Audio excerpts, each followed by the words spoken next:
दोस्तों, एक लड़का जो इंजीनियरिंग के टेस्ट को पास कर लेता है और इंटरव्यू देने के लिए वो दिल्ली चला जाता है। दोस्तों, जब उसका इंटरव्यू हो रहा होता है तो 5-4 लोग बैठकर उसका इंटरव्यू दे रहे होते हैं। तभी वहाँ पर एक महिला पानी का गिलास लेकर आती है, जो वहाँ पर प्यून होती है। जब उस प्यून की तरफ ये लड़का देखता है तो बस देखता ही रह जाता है। वो प्यून भी जब इस लड़के की तरफ देखती है तो उसके हाथ से पानी का गिलास छूट जाता है। दोस्तों, वो महिला प्यून जो होती है वो कोई और नहीं होती, इस लड़के की तलाकशुदा पत्नी होती है, जो उस समय बहुत ही ज़्यादा घमंडी हुआ करती थी। आज इसके साथ में ऐसा क्या हुआ जो यहाँ पर इसे पानी पिलाने की यानी कि प्यून बनने की नौबत आ गई? इसके साथ में ऐसा हुआ क्या है? अगर आप भी पूरे मामले के बारे में जानना चाहते हैं तो वीडियो को ज़रा सा भी स्किप ना करें, लास्ट तक वीडियो को ज़रूर देखें। दोस्तों, आगे बढ़ने से पहले हमारी वही रिक्वेस्ट कि जो हमारे चैनल के साथ नए हैं कृपया करके चैनल को फॉलो कर लें, बेल आइकन को ज़रूर प्रेस करें। नमस्कार, जय हिंद। आप देख रहे हैं APH न्यूज़ राहुल रावत के साथ। तो दोस्तों, आज की जो हकीकत की घटना आपको बताने जा रहा हूं, ये उत्तर प्रदेश के गाजियाबाद की हकीकत की घटना है। यहाँ पर राजीव नाम का एक लड़का जो पढ़ने लिखने में बहुत ज़्यादा होशियार होता है, घर वाले बीच के से होते हैं, उनके पास ज़्यादा धन दौलत तो नहीं होता लेकिन उनका गुजारा बड़े अच्छे से चल रहा होता है। दिल्ली की एक लड़की होती है जिसका नाम राज रानी होता है, उसके साथ में उसका विवाह हो जाता है। विवाह के बाद यहाँ पर राज रानी अपनी ससुराल में पहुँच जाती है और अच्छे से रहने लगती है। लेकिन यहाँ पर वो अपने घर वालों के, अपने पति की कुछ ज़्यादा बातें नहीं माना करती। ज़्यादातर वो अपनी माँ से फ़ोन पर बातचीत किया करती। माँ भी उससे यही कहा करती कि बेटा, तुझे दबने की ज़रूरत नहीं है, हमने तेरे जो ससुराल वाले हैं उनको बहुत सारा दहेज दिया है, तू कभी भी किसी भी तरह के दबाव में मत आना। अगर तुझे ये लोग परेशान करते हैं तो तू फ़ौरन ही मेरे पास में आ जाना। दोस्तों, जब माँ का इस तरह का सहारा मिल जाता है तो बेटी के पंख लग जाते हैं। तो बेटी यहाँ पर अब कामकाज नहीं करती। इसकी जो बूढ़ी सास होती है वो बार बार काम किया करती और यहाँ पर जो राजीव होता है वो अपनी नौकरी की तलाश में इधर उधर घूमता रहता। लेकिन ये यहाँ पर जो राजरानी होती है वो इस तरह का व्यवहार करने लगती है, ना तो अपनी सास को तजुर्ब देती, ना ही अपने ससुर को तजुर्ब देती। वो बार बार छोटी छोटी बातों पर अपने पति से लड़ जाया करती और कहती कि मैं तो अपने मायके चली जाऊंगी, मुझे तुम्हारी ज़रूरत नहीं है। दोस्तों, एक दिन ऐसा आता है तो हद यहाँ पर जब हो जाती है, जब उसका ससुर उससे पानी मांगता है कि बेटा मुझे थोड़ा सा पानी दे दो, मुझे बहुत प्यास लगी हुई है। बुजुर्ग ससुर होता है, यहाँ पर जो बहू होती है वो कह देती है कि मैं तुम्हारी नौकरानी नहीं हूँ जो तुम्हें पानी ला कर दूँ। दोस्तों, उसके बाद ये सब वाकया लड़का देख रहा होता है। राजीव को गुस्सा आता है। राजीव उससे कहने लगता है कि तेरे लिए ये अच्छा नहीं है, तू कर क्या रही है? तू हमारे माता पिता का आदर नहीं कर सकती तो तू क्या कर सकती है? तू हमारे घर रहने लायक नहीं है। उसको 2 तमाचे लगा देता है। दोस्तों, जैसे ही 2 तमाचे लगते हैं तो तमाचे लगने के बाद वो तुरंत ही अपनी माँ के पास फ़ोन करती है। माँ उससे कहती है कि बेटा तू यहाँ घबरा मत, तुरंत ही अपना बैग तैयार कर, मैं तेरे भाई को भेजती हूँ, तू बैग को लेकर अपने मायके आ जा, हम यहाँ पर तुझे नहीं रहने देंगे, तेरे लिए अच्छा लड़का ढूंढ लेंगे। दोस्तों, उसी दिन माँ उसके घर को बिगड़वा देती है। बेटी यहाँ पर इस तरह से नाराज़ होती है। वो 2 साल के अंदर ही अपनी मायके में पहुँच जाती है। 2011 में इनकी शादी होती है। 2013 में जो राजरानी होती है दिल्ली वापस पहुँच जाती है और अपने घर वालों के साथ रहने लगती है। दोस्तों, 2015 में आते आते इन दोनों का तलाक हो जाता है। होने के बाद ये दोनों अलग हो जाते हैं। यहाँ पर जो राजरानी होती है वो अपनी माँ के पास चली जाती है। दोस्तों, कुछ ही समय बीतता है। कुछ समय बीतने के बाद जो यहाँ पर राजरानी की माँ होती है वो बीमारी के चलते एक दिन चल बसती है, वो मर जाती है। अब उसके मरने के बाद घर में जो राज होता है वो भैया भाभी का आ जाता है। यहाँ पर जो इस लड़की का पिता होता है वो एक बहुत ही सीधे स्वभाव का होता है, उसकी यहाँ पर ज़्यादा नहीं चलती। और उसके बाद जो भाभी होती है ताने मार मार कर इसको इस तरह से परेशान कर देती है, जो भी इसके तलाक में से पैसा मिला था उस सारे पैसे को खर्च कर देती हैं और फिर इसे दर दर की ठोकर खाने के लिए मजबूर कर देते हैं। ये बहुत ज़्यादा परेशान हो जाती है। फिर इसे याद आता है कि तूने अपने पति के साथ बिगाड़ कर बहुत गलत किया। यहाँ पर तेरी माँ कह रही थी तेरे लिए दूसरा लड़का देख लिया जाएगा।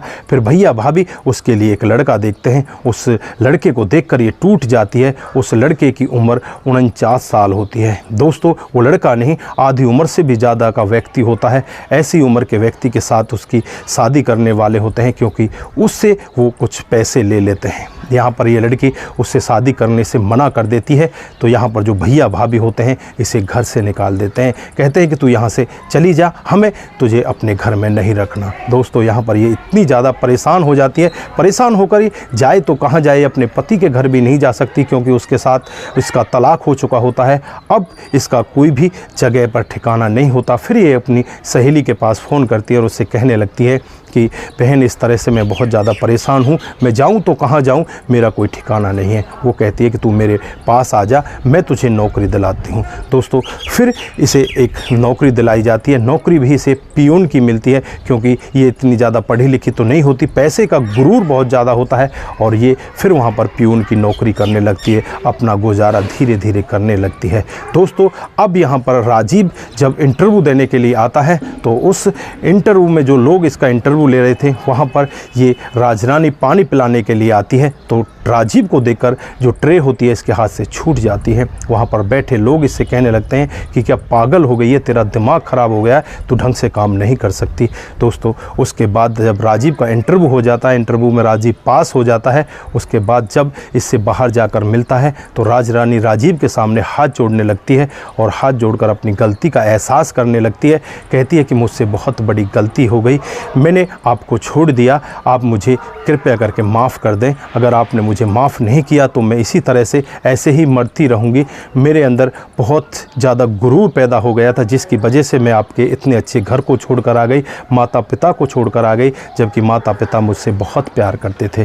दोस्तों यहाँ पर ये राजरानी इस तरह से गिड़गिड़ाती है और राजीव की तरफ देखने लगती है और कहने लगती है कि क्या आपने शादी कर ली? तो यहाँ पर राजीव कहता है कि नहीं नहीं, मैंने तो शादी नहीं की, मैं तो बस अपनी पढ़ाई में लग रहा था। आज मुझे मेरी पढ़ाई का फल मिला है, आज मैं इंजीनियर बन गया हूँ, मैं इंटरव्यू में भी पास हो गया हूँ और मुझे सरकारी नौकरी मिल गई है। दोस्तों यहाँ पर राजरानी उसके चरणों में गिर जाती है, माफ़ी मांगते हुए कहने लगती है कि मुझे माफ़ कर दो, मुझे अपने घर ले चलो, मैं इस दुनिया के जंजारों से मुक्त होना चाहती हूँ, मैं भर चुकी हूँ, मैं वापस कहीं भी नहीं जा सकती। अगर आपने मुझे नहीं अपनाया तो मैं अपनी जान दे दूँगी। दोस्तों इस तरह का वाक्य जब राजीव सुनता है तो राजीव अपनी माँ के पास फ़ोन करता है और माँ से कहने लगता है कि माँ इस तरह से तुम्हारी बहू मुझे यहाँ पर एक पियून के रूप में मिली है जो यहाँ पर लोगों को पानी पिला रही है। तो माँ यहाँ पर कहने लगती है कि बेटा बहू को लेकर तू घर आ जा। उसके बाद जो यहाँ पर राजीव होता है राजरानी के साथ जाता है, बीच में एक रेस्टोरेंट पड़ता है, उस रेस्टोरेंट पर ये दोनों खाना खाते हैं और खाना खाने के बाद ये सीधे अपने घर गाज़ियाबाद पहुंच जाते हैं। वहां पर जब माता पिता अपनी बहू को देखते हैं तो बहुत ही ज़्यादा खुश होते हैं, वो वैसे ही स्वागत करते हैं जैसे कि एक नई नवेली दुल्हन का स्वागत किया जाता है। दोस्तों उसके बाद वो दुल्हन घर पर पहुँच जाती है और आज वो दुल्हन जो पहले इतनी ज़्यादा घमंडी हुआ करती थी, पूरे परिवार का इस तरह से ख्याल रखती है, पूरा परिवार आज उसके पर नाज करता है, पूरा का पूरा परिवार कहता है कि बहू हो तो हमारे जैसी। तो दोस्तों ये थी आज की हकीकत की कहानी। टक्कर लगने से इंसान सुधर जाता है। यहाँ पर इसको ऐसी टक्कर लगी, राजरानी पहले अपनी माँ की बातों में आ जाती और माँ की बातों में आने के बाद वो अपने पति से भी लड़ाई करती, अपनी सास से भी, अपने ससुर से भी, उनकी जरा सी भी बात नहीं मानती और फिर उसके साथ में उसकी माँ के मरने के बाद होता है कुछ इतना बड़ा कांड कि वो सब कुछ भूल जाती है, उसका जो ऐशो आराम है वो बिल्कुल ख़त्म हो जाते हैं और बिल्कुल वो रोड पर आ जाती है। उसके भैया भाभी उसे घर से धक्के मारकर भगा देते हैं, पिता की वहाँ पर चलती नहीं, तो यहाँ पर फिर ये एक पियून का काम करने लगती है। और जब यहाँ पर राजीव इंटरव्यू देने जाता है तो सामने आमना सामना होता है, तब जाकर ये दोनों वापस मिलते हैं। तो दोस्तों ये थी आज की हकीकत की कहानी। आप लोगों को कैसी लगी? अगर आपको जरा सी भी प्रभावित करती है, जरा सी भी अच्छी लगती है तो दोस्तों के साथ ज़रूर शेयर करके जाएं। दोस्तों आपका एक शेयर हमें आगे बढ़ाता है और इसी तरह से सस्ता पर आधारित जो कहानियां हैं हम आपके साथ लेकर